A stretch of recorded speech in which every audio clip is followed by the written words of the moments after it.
something we have asked for the last couple of years is, what's the proportion or have any of you, reported experiencing some form of cyber attack that's impacted your SAP systems,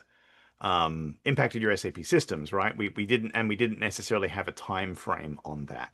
This year, we specifically said during the past year, right? So we asked three different questions. We ask, have you suffered from a credentials compromise or social engineering attack that's impacted your SAP systems?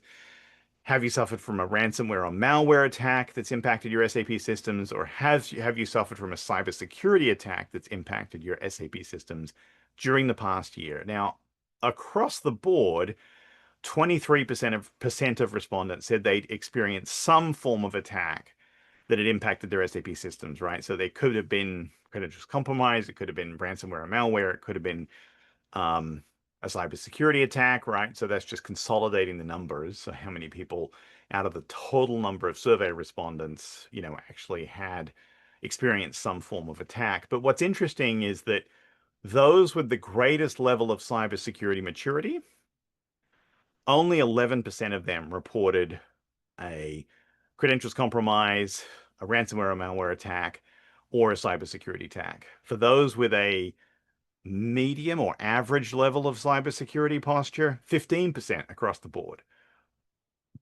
And those with the weakest cybersecurity posture, so those who are basically just doing the core stuff and not too much more, maybe they're focusing on compliance, they're much more likely to see attacks impacting their SAP systems.